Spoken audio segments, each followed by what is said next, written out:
Darkness kills, destroys the will. Find a spark, make hearts thrill. Hear the tales of time so grim. Shine a light, don't let it dim.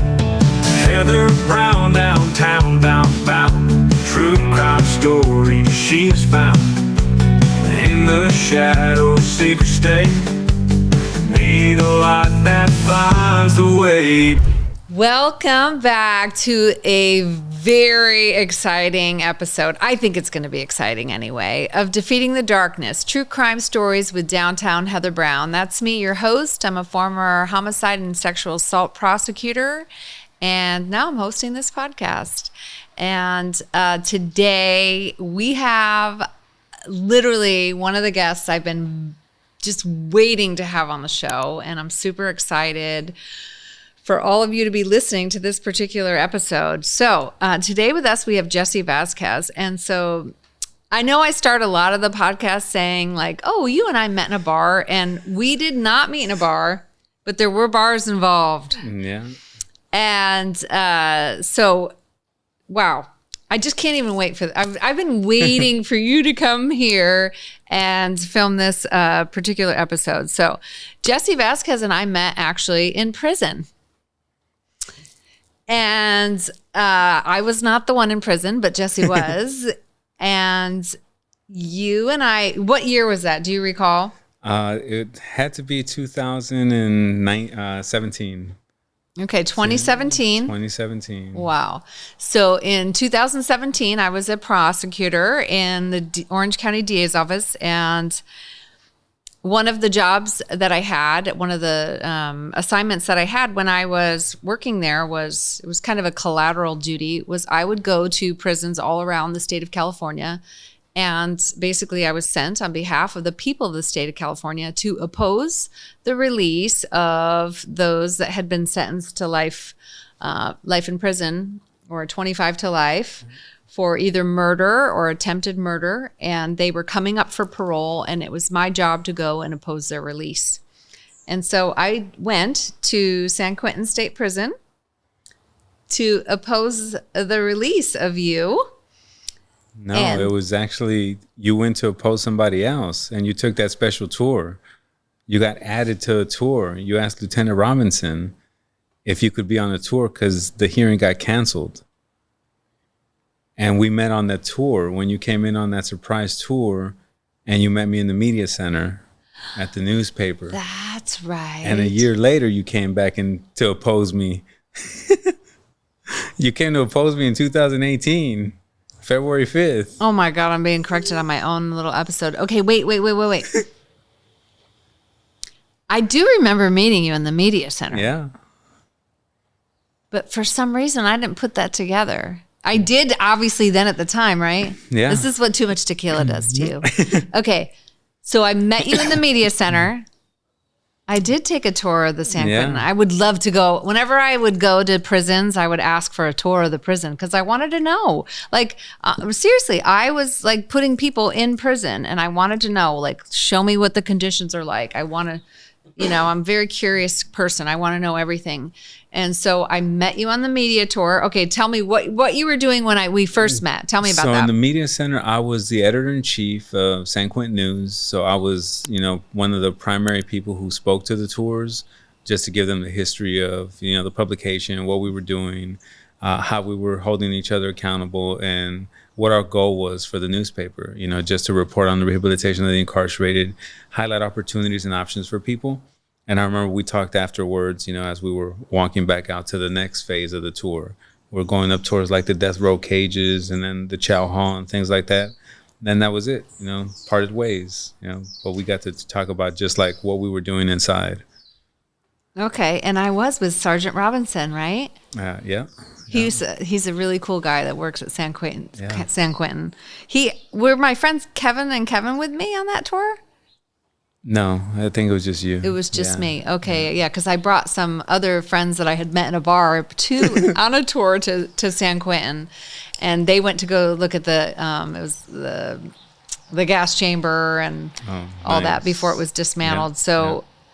in death row before it was dismantled by Newsom. Maybe we should talk about that in a minute, what your thoughts are on that. But before we get to that, let's talk about you. So you and I meet, and then fast forward a year later in 2018. Yeah, 2018, February 5th. That was when I was scheduled for my parole board hearing.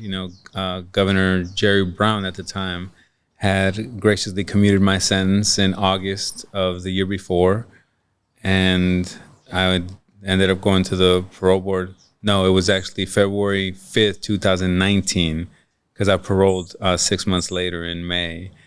So in 2019 is when you were in the boardroom. I didn't even recognize you until you got up and spoke, or when you gave your statement.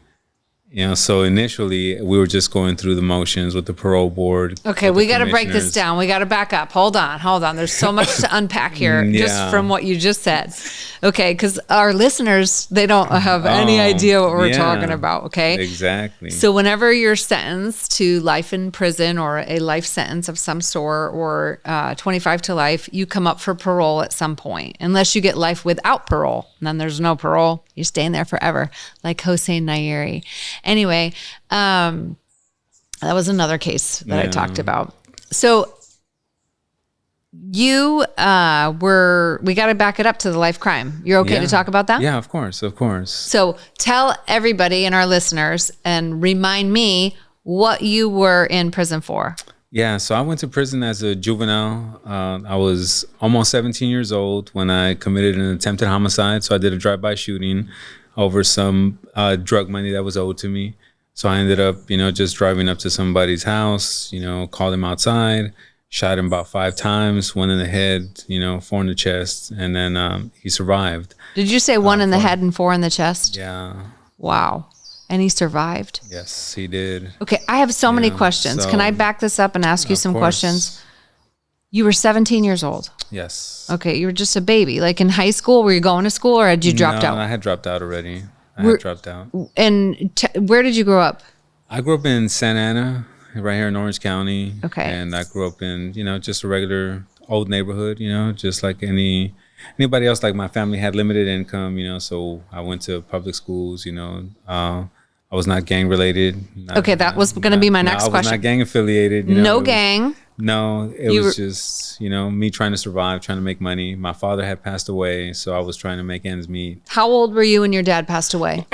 I was 14 and a half years old. Okay, and so it was you and your mom and 3 brothers. Okay, so 4 boys. Yeah, 4 boys, yeah. Your mom had her hands full. Yeah, exactly. So I was just, out there trying to, make ends meet. I couldn't actually get a legal job because, full-time I couldn't work. I could work part-time, but I had to become an emancipated youth, go through all this court proceedings to try and work full-time. It just seemed like too many hurdles for me, so I just took the easy route and started selling drugs, And what were you trying to make money for? Like rent, bills, gas, so at 17, washing clothes, things like that, just to like keep my family afloat. Make sure that, my brothers didn't get laughed at and things. It was just my way of trying to contribute, to being the man of the house. Were you the oldest? I am. So you're the oldest boy, and your dad dies at age 14? Yep. And now you feel like, I need to provide for this family. Yeah. And so you took the easy way out. Did you do drugs too? No. Never used drugs, never drank, never smoked, still don't. So you were not a drug addict, not a gangster, but you felt compelled to provide for your family. Yeah. At age 17. Do you know how crazy that sounds to me, to my kids who no offense, sons, but mom and dad, wait on y'all, hand and foot, okay? Yeah. It's a little bit different, It's a different yeah. world. It is a different mindset. It's just a different mindset, I think.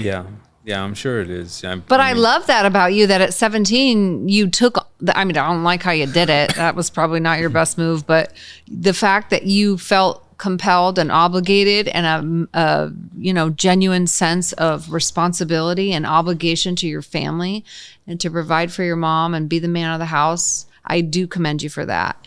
So you made this decision and it didn't work out so well for you. No, I mean, like with everything else, getting payments, it's not like you can just call the repo man and get your money or drugs back. So when people owed you, what do you resort to? I mean, there's always the threat of violence, but if you don't like actually execute it, then it's just like a boy crying wolf. So the only way to gain respect in the streets is by actually inflicting some violence on people. Wow. And that's where I ended up, purchasing some guns and investing in some ammunition. Okay, well, just back this up. When you're 17, like you're 17 years old, where do you go buy a gun? Interestingly enough, it wasn't that hard. I mean, I did have a lot of friends that, worked in different underground, businesses. So you had bad friends. I mean, back then you would call them good connections, They're probably not the best of friends, but they were good connections. Okay, you had good connections, but they weren't doing you any favors. No, I mean, of course not. But I think when you're raised in the environment that I was raised in, like this is the norm. It's abnormal for individuals who have the means to have a conscience and have resources. It's like, why would you do something so ridiculous and crazy? But if that's the neighborhood that you grew up in and that's the norm that you see on a daily basis, that's all you knew. So it's like for us, it's normal. It's like for me, it wasn't a trauma-informed environment. It was a trauma-laden environment, but none of us understood what trauma-informed was. None of us understood that, hey, like our neighborhoods are experiencing a lot of trauma, vicariously by either seeing drive-by shootings, murders, things like that, or drug use, prostitution. Like those were normal things and those were ways to make money. I understand like now, and eventually when I went to juvenile hall and prison, that it's like, yeah, oh, these are violations of a penal code and these are crimes and these things are criminalized and things like that. But for people trying to make a living, it's a hustle. And a hustle is not a crime, when you're trying to just live. So for me, it was just normal, and I had friends who had like, great connections, to like things that could be turned into money. And I just figured, this is my easy way to make a living. Okay. Not the most righteous, but, it paid the bills and moved us along. Wow. Okay, so you do this drive-by shooting. You hit the guy once in the head and 4 times in the chest, and he lives. Praise the Lord, he lived. Because we might not be having this conversation. Exactly. But he lived, and then you, I'm assuming, got caught. You got busted. Yeah, I got arrested, probably within 72 hours. Ended up going to juvenile hall, waiting for trial. Got charged with first-degree attempted murder, premeditated and deliberated because I had a gun, I knew what I was doing with it and everything. Ended up getting gun enhancements, 25 to life. This is right after the gun enhancement law had passed. Mm-hmm. So I got blessed with an extra 25 years to life just for using a gun. And hitting somebody, with the bullets. And then I ended up, getting sentenced to life plus 25 years to life plus an extra additional 25 years to life that, got suspended because, you can only do 2 life sentences, So the judge showed me a little bit of grace. I got sent to juvenile hall, waited till I turned 18 and then got transferred to the adult state prison. So did they try you as an adult? Yes, I did get tried as an adult. And I mean, like, I don't know how many people know, but you have a 707 hearing where they figure, if you're suitable to be tried as an adult. And the criteria has always struck me as odd, because it's supposed to be like objective and they're supposed to evaluate case by case basis. But I don't think like the one incident that you do where they can say, oh, this shows maturity. Oh, this shows criminal mentality. Oh, this shows, like you had recklessness, endangerment of human life. It's like all these objectives are like already elements of the crime and they're like using the same elements of the crime to define you as an adult. And I just found that a little bit odd after the fact though. But when I was going through the process, I mean, I respect the court process and, just took it as like, okay, yeah, I committed a crime, so I need to do my time. I wasn't like angry at the system. I wasn't bitter. I wasn't sad. I understood like, yeah, there's a cause and effect to life, and this is where I'm at today. And there were consequences to those actions. Yeah. So at 18, once you're in juvie hall till 18, and at 18 you get sent to state prison. Yeah. How many different state prisons did you go to? So I visited 13. I took the Disney tour of the prison system. When you say visited, you mean you were housed there, right? Yeah, I was housed there. Yeah, so sometimes there was just like a mission change. Sometimes there was a security change for the administrations. Sometimes I got in trouble and would get transferred, thrown in the hole, like solitary confinement. Okay, wait, we got to talk about that, because like I don't think it's that often that most people, who aren't in the prison system or don't know someone, know the nitty gritty about the prison. So are you open to Yeah, of course. So talk about it? Like you said, you're in the hole. That's like solitary confinement. It's called the hole. Yeah. So, And what's the difference between the hole and the shoe? So the security housing unit is once you get sentenced, like let's say you go to the hole or administrative segregation for, like beating somebody up. If you get charged for beating them up, you get like an in-house assault. You could be assessed a shoe term, which is a solitary confinement term, which is like maybe 10 months to 3 years, for in-house assault. So it's not a DA referral where the case goes to the prosecutor and then you get charged with a new crime. It's just an in-house, like adjudication. So if you get assessed a shoe term, that means they'll take you off of the main line, like the general population, and they'll put you in a security housing unit for, 10 months, 3 years, 5 years, 10 years, depending on the severity of the case. And that's just their way of like locking you up and stuff, and also protecting, your civil liberties. Like they don't want to violate your due process rights without having a disciplinary hearing and things like that. So it's it's very fair, even though you get like locked up, from like solitary confinement into like the security housing unit. It's very fair in terms of how they assess you, your shoe term. Okay, so you didn't feel like your rights were being violated in that regard? No, I think, I've always had a sense of moral compass, right and wrong.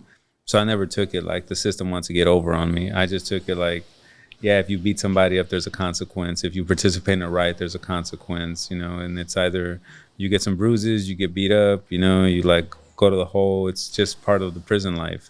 It's not unusual, especially at the higher levels. Like maximum security prison starts at level 4. I started at level 4 just because I was young. I wasn't married. I didn't have no kids. I didn't have no family, in terms of like people that could visit me. I didn't have no military history. I never had a job. So all of those things are considered like mitigating factors that can like reduce your points. But, you come in with a life sentence, with a drive-by shooting and attempted murder, assault with a deadly weapon, like your points go all the way up, right? So I started my term with like 98 points, So level 4 like starts at 59. So I had about 40 points extra that left me at maximum security prison, wow. And it took me about, I want to say like 14, 15 years to like drop down. Wow. Yeah. Okay, there's so many things that I want to talk about now. So one thing I want to ask you about is you said you always had this moral compass and you understood there was consequences, but like, what do you think, and we're talking about the life crime, like, did that moral compass, was that not there that day that you shot at somebody? No, it's always been there. I think it's like transactional, right? There are some actions in life that are more transactional than they are relational. My moral compass is more about like morals in terms of how I relate to human beings, now how I relate to business. Like you can have a businessman who like understands like, oh, this family needs this home because they're low income. And it's like, but as a capitalist real estate agent, I need this home to make me money. So it's like, I can understand your need as a person, but also be, like separate my emotions from my necessity to make a living. So you were compartmentalizing at age 17. Like this is a business, this is a transaction. I was compartmentalizing from 14. Wow. And when my father died, I didn't cry. When my father died, I understood like, okay, it's cancer, it's in esophagus. Once he died, I went into work mode. It's like, okay, now we got to pay to bury him. Now we got to arrange, the funeral and stuff like that. Now we got to buy the casket. Now we got to buy all this. It's like, you don't have time to grieve when you're trying to survive. So I learned how to compartmentalize at a young age. So for me to just shoot somebody, it wasn't like, I feel bad because I have to do this to you. It's like, you owe me money. You knew if you owed me money, there was going to be a consequence. So it's not like my morals were, I didn't feel, and this is the thing with like cognitive dissonance, you can have two realities in your head existing and both can be true at the same time. I can be a good human being, even if I got to cause you harm, to like move my business forward. I was asking you about your life crime, okay? Yeah. And like that moral compass. Yeah. Okay. And now as you sit here today, do you think like, what was I thinking? I mean, in retrospect, I understand, that I had a choice. And I understood that, from the moment I went into the system, that I have alternatives. And I think that's the question that I've always grappled with, viable alternatives, accessible alternatives, like, were there other ways for me to resolve my conflict? In the streets? No. Like, the only option was violence. That's the way that I see it, right? In that moment, there was like the only way to resolve my reputation, this dope debt, the disrespect that I felt, right, towards myself, was violence. That was the only thing I knew, right? That was my only option. When I think back further, were there other options or means by which I could have mitigated, my family's needs? Were there other ways that I could have met these needs and stuff like that? In retrospect, of course, like if I would take myself out of the situation, if I had been better informed of the community resources, if I had understood the support systems that were out there, even though they weren't accessible to my neighborhood, there were options out there. But those things aren't actually taught to us in schools. Schools teach you more about regurgitating information rather than about life skills. So they weren't giving us the resources that we need to actually survive and thrive in spite of, the barriers that we have, to get ahead. I was raised in a neighborhood that was very low income. We were impoverished, gang and violence ridden. And most of the time, the authorities saw our demographic as a problem instead of, people. So we were statistics and numbers rather than actual people trying to survive and get ahead in life. So I don't think that I had the necessary information to make a reasonable assumption or assessment of what I could do, right? Like, there was nobody who taught me the cost benefit analysis. There was nobody who taught me like, hey, these are the options that you have. Nobody laid it out for me. So I can sit here today and say like, hey, if I would have had these extra resources, if I would have had like youth mentors in my school who actually understood not just what the government had to offer or what public resources were out there, but also understood like, here's the demographic that I come from. Here's the distrust that we have in my neighborhood about authorities. Here's, the understanding that we have about like, when you call, a resource, right? You got to be careful in our neighborhood because you can call and ask for help. And all of a sudden you got CPS at your door and you're getting taken away from your family because help the way you need it is not the type of help that the government agencies want to give you. They define help in their way. And sometimes we don't want that kind of help. Right. We have specifics that we need. So we don't have that. We don't have those resources. I try to teach the kids, like I mentor now in Deep East Oakland or East Oakland, California. I live up there in the Bay Area. And every youth that I mentor that like resembles me, that looks like me, that comes from a demographic or a background just similar to mine, I don't tell them what to do or what not to do. I just tell them like, you have options. And I try to teach them critical thinking skills. And I try to help them understand like there are resources if you research. There are resources in your community that can help you, stay out of trouble. There are things that you can do to mitigate your chances of going to prison. There are ways that you can like, have success that looks the same way of what you want in the neighborhood. It's just going to come a lot slower if you go about it the other way. But these are things that I didn't have growing up. Like nobody taught me critical thinking. I had to learn that on my own. And I learned that in juvenile hall. By that time, it was already too late. All right. So that being said, so you get this life sentence. We're going back, right, to the life crime. Okay. And you're in prison and you said that you moved around. You went to a bunch of different prisons.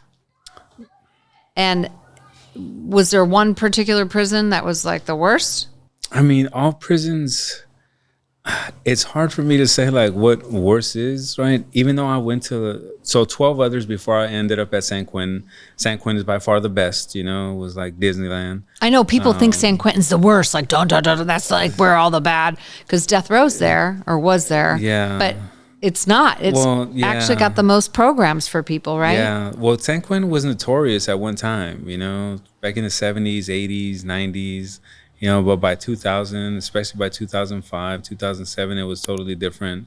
There was a lot of things that happened there that like changed that culture and the demographic. But, you know, that was like the best prison, right? But my worst, like I would say, and it'd be hard to define what we mean by worst, right? Like there's every maximum security prison in California has minimal programming. Minimal programming is like NA, AA, and church. That's it. And basic education, right? Like the most you can do is get a GED. Like that's the bare minimum that they'll let you get. And everything else is correspondence course. So you have no human interaction, no pro-social development, right? And no access to like meaningful connection and relationship. Because everybody's just like politically driven, gang related, you know, and everything's just about prison politics and cleaning house. So no maximum security prison is ever good. You know, they're peaceful. Like that's one thing that I know about prisons. Like maximum security prisons are the most peaceful environments that you will ever be in. Like everybody stays in their lane, everybody respects themselves. It's like maybe working at the best like office possible, where like HR is literally hounding everybody for everything. Nobody's stepping on like eggshells and stuff, right? But everybody understands the rules. And anybody who gets out of line knows that there's immediate consequences, right? Like that's how I equate maximum security prisons to. Nobody disrespects anyone. Nobody sneezes on anybody. Nobody's like jumping the line in the chow hall or in the canteen. Nobody's intentionally like stealing stuff, right? Like nothing goes missing and stuff like that. Like there's a high level of respect because there is a zero tolerance policy. Like people get killed and stabbed for the most meaningless things on the maximum security prison yard. And it wasn't like always, right? It was just like every once in a while, right? Somebody would steal a piece of chicken. And it's like chicken is insignificant, but chicken only comes around once every 4 months or so, you know? So somebody wants that, you know, like extra piece of chicken and stuff, right? I saw kitchen workers, you know, who ended up getting into a knife fight over a crispy piece of barbecue chicken. You're kidding me. I wish I was. Oh my gosh. One dude lost his windpipe for it, you know? It was like ridiculous. And I was like, what the heck is wrong with us? But then it wasn't even about the chicken. It was about the principle. It's always about the principle. So maximum security prisons are always peaceful, even though they're like known for no programming, right? Level 3 prisons, once I got to a level 3 prison, I went to Ironwood. I got to say that's when I understood what hard time was like for most folks, right? Like I know how to stay out the way. I just read, I just do my own thing. I work out and stuff like that. But if you don't know how to mind your own business, right? People's pettiness can get on your nerves. The corrections officers want to read all your mail. You know, they want you to like walk in the single file line with your hands behind your back, right? It's like, we're not in juvenile hall anymore. We're grown ass men, you know, like, and you're getting treated like a kid. So the officers were petty. The incarcerated were pettier. Because once you start getting down to lower levels, you have people who are going home. So they don't have an incentive to behave. They don't care about behaving and respecting and stuff like that. And people like me who have a life sentence that are working our way down to a minimum security or a medium security prison, we're trying to get to more programs. We're trying to get to more accessibility. So I don't have time to be somebody else's parent, to discipline the other guy who's younger than me and disrespectful. So the lower levels I got to, right, those were the worst prisons. Interesting. Because you have more flexibility, you have more programs, you have more freedoms, right? But it's very fickle. It's very fickle because any officer can just, you know, wake up on the wrong side of the bed and give you a disciplinary infraction just because he's feeling, you know, some kind of way. Like, you know, you can disobey a directive and all of a sudden, you know, it's like, well, you weren't enforcing that for the last year. And all of a sudden you want to enforce something. It's like there's no consistency because for the most part, like most of these institutions, you know, for better or worse, like they're self-managed. The incarcerated manage themselves. There's no way that I'll ever believe that 8 guards in a building of 1,000 people actually hold the control over 1,000 people. No way. No way. We have our own culture and code of ethics and, like honor among thieves type thing, right? That keeps and maintains the peace inside of these prisons.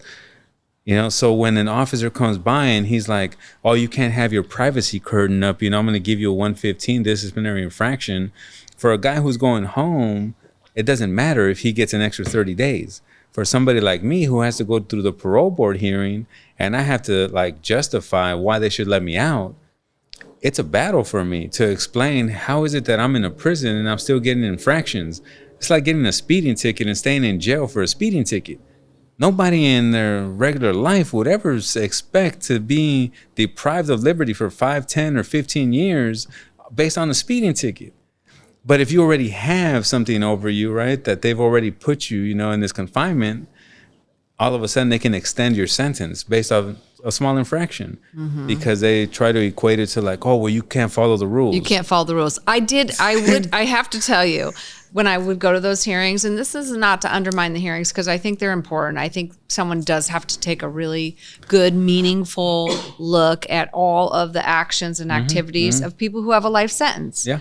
Because they put these penalties and punishments into the law for a reason that, and those are the laws, and those are the penalties. And so I think, if my child's murdered and the murderer gets, a life sentence, as the victim's parent, I want that person to do life. I don't want them to get out. Right? So I do think it's important, these hearings, but I will say, with that being said, the asterisk, and there's many because you're sitting here, right? The big asterisk is that, like, I would see like 115s for like having too much peanut butter, right? Like too much peanut butter in your cell. Yeah. I'd be like, I'm not going to bust his balls for the peanut butter, right? Like to me, I would never argue something that stupid. Like if I were in jail, I'd have 1,000 115s for too much peanut butter. I don't even know what else I would do. But like I'd be stealing people's coffee. I couldn't live without coffee, right? Like so, there's just a lot of things that I do think are petty. But I don't even. But where does it start? Like, there has to be. I think at least a reasonable, rational basis for penalizing someone and claiming they can't follow the rules, other than you had, a curtain up when you weren't supposed to. Yeah. Now, if you're putting the curtain up so you can, make Pruno or sell meth, then that's a different story. Yeah, I think, but that's like a huge leap though, Most of the times it's just because you want to use the bathroom in privacy. Right. And you don't have any privacy. Like, that's the whole thing about being incarcerated. You don't have any privacy, and then you're like not entitled to it. And it's like, well, I can't even have no decency, like when I'm trying to use the toilet. Yeah. No, I could see that 100%. Yeah. Okay, so what's the worst thing about being in prison? I would say, I've had to go back and forth on this, right? Like, I think the worst thing and the best thing about being in prison is one and the same. For the most part, in prison, you're forced to have community. Like, you don't have a choice whether you have friends or not. You do have friends. You have a community that you bond with, that you grow up with, that you grow old with, for better or worse. It's one of those things where you just like, naturally bond with folks that are like-minded, that are like either spiritually minded, intellectually minded, right? Or you have mutual admiration for, right? Like you develop a strong bond with folks and stuff like that. And that creates, a lasting community that you want to carry with you and stuff like that, because you're in the same plight. Like, we understand that. Like, that's the best thing that prison got's going for you, right? The worst thing about it too, though, is the same thing. Like, you create this bond with folks and stuff, and you have this culture awareness that you're in the same plight, and it also creates this dumb loyalty that sometimes it's hard to break away from.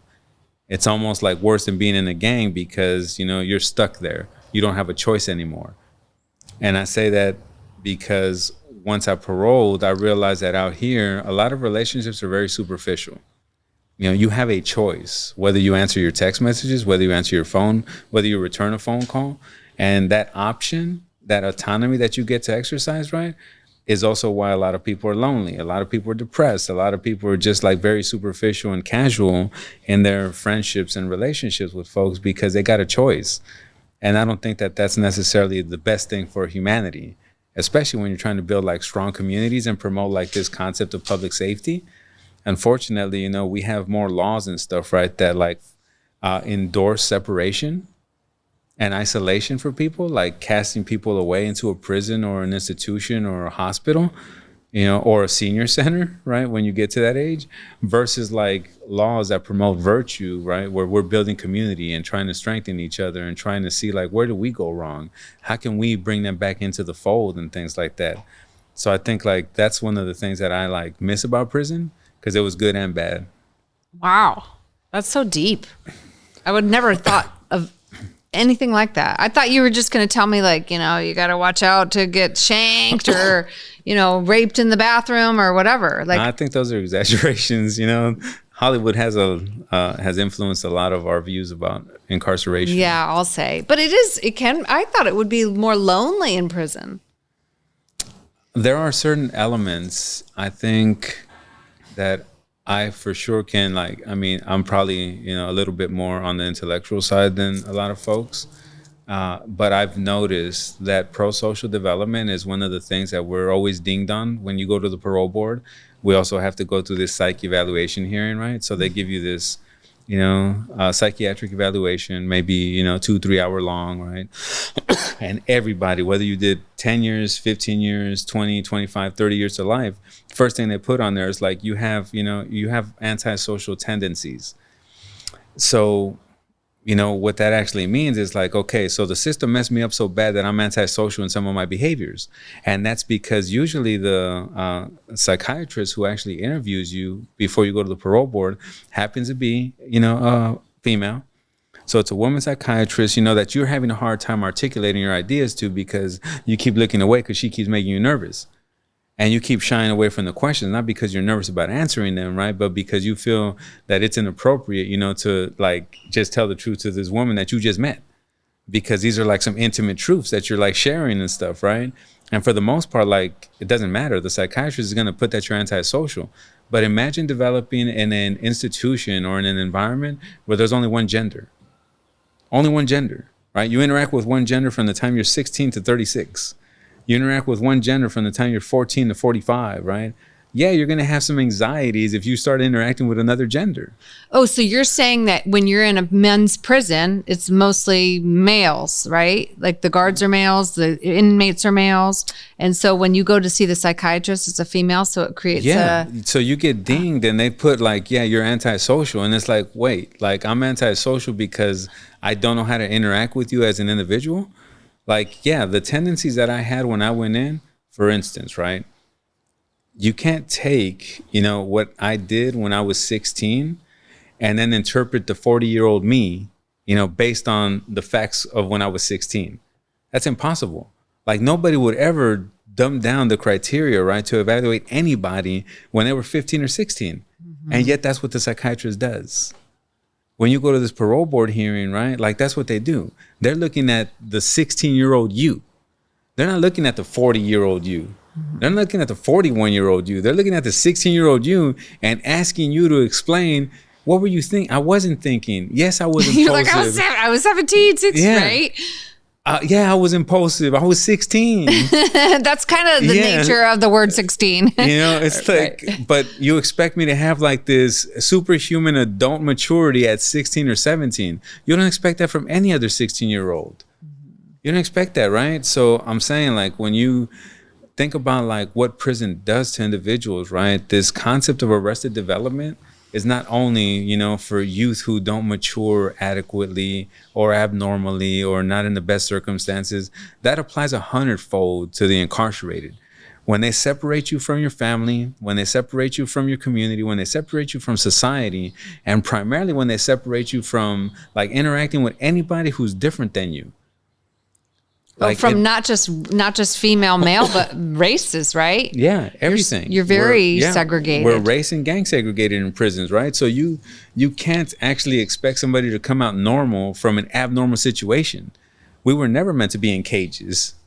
Nobody was ever designed, right, to be in a cage. Mm-hmm. So when we come out, like if I hadn't gone to San Quentin and had a lot of interaction with a lot of community members that come in on the tours, like Lieutenant Robinson coming in from the administration, the warden coming down. We love you, Sam monthly to Robinson, by the way. Yeah. So like these individuals make a huge difference inside of the correction system, because inside of that setting, like they bring humanity into the space. Not that we're less than human when we're inside, but for some reason, right, we've been treated subpar to human beings. Because Well, I think that in theory it began because you were treating other human beings with less than humanity, right? Like shooting people and killing them. Yeah, but that's so that you can't forget the Yeah, basics of course basis not. for why you ended up there. Well, yeah, I mean, that's true for like individuals like myself. Like I take full responsibility for that. Like, yes, I was gunning people down. Yes, I was intimidating people, right? But what about the drug addict Yeah. who was in there for possession? What about the guy who's there because he was drunk driving and he had his kid in the car and it was reckless endangerment of a child, right? And they go to prison. Like there's no violence inflicted on nobody. Just themselves, the threat of potential violence to themselves and the child that they had in the backseat of the car while they were drunk driving, right? Right. The guy who goes to jail for like his third DUI but gets 6 years and stuff, right? They end up in prison. So they're in the same plight that dehumanizes them just based off of stupid decisions that they made just because they were self-medicating or whatever the reason was, that they were like using drugs or using alcohol. So there are some crimes where the only victim is the person themselves who is doing that. So like, yeah, I'll accept the argument on my behalf, right? For somebody who's shooting individuals and, you know, dehumanizing people and seeing them as less than human. I won't accept that same argument for anybody else, because there are a lot of people in prison who they did not have a body. They did not have a victim, you know, and they're in there suffering the same plight. Not only that, but I do want to like clarify that like there's the silent victims who are the corrections officers. So California corrections officers have the highest suicide rate. Within 5 years of their retirement, you know, a lot of them end up, you know, committing suicide. I did not know that. A lot of them end up dying, right? And a lot of it has to do with like the amount of stress that they carry. You know, so there's no way that you can work in the Department of Corrections for 20, 25, 30 years, right? Locking people up every single day, right? Going from a high tolerance level of stress, right? Where every day you have to work at a high tolerance of stress, then go down, decompress with your family, go back up the next day, go back down the next day, go back up and stuff like that, where that's not going to affect you. So there's like me and us that we have to live there. Our stress level stays up all the time. I have a high tolerance for stress. I don't get stressed, you know, it's just life, you know, but I've always operated on that level because I was in prisons where there was a lot of riots, where there was a threat of violence, where there was like the constant imminent threat of like something could happen at any time.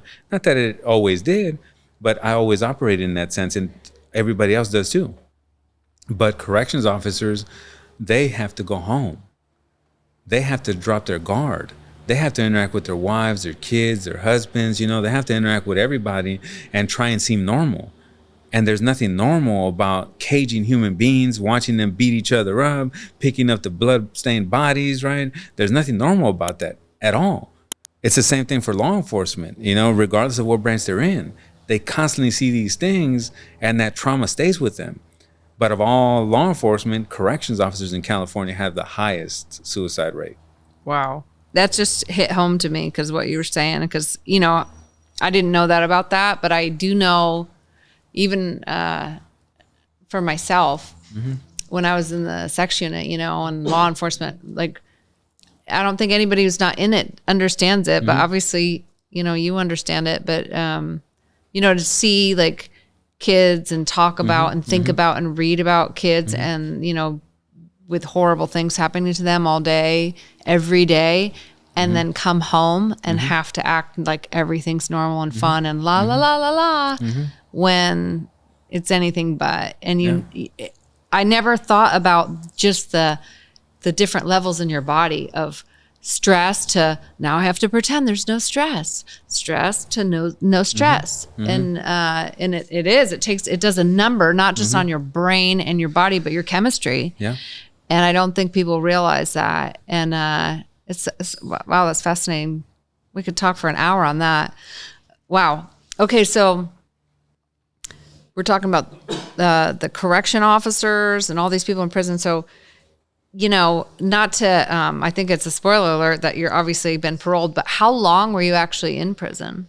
So I was there almost 20 years. I paroled a little shy of 20. Wow. Yeah. Okay. And so let's should we wait until the next episode and tell the listeners what happened on that one? Because we're kind of running out of time. So I'm going to have you on our next episode talk about what happened at that parole hearing and what you've been doing since. Yeah. So with that, we're going to call it a day for this particular episode. But if you want to hear what happens between me and Jesse after he comes up for parole, be sure to stay tuned to the next episode of Defeating the Darkness, which you can follow or subscribe on YouTube, iTunes, iHeartRadio, or Spotify. Until next time, if you can't find the light, be the light. Be the light, shine so bright, turn the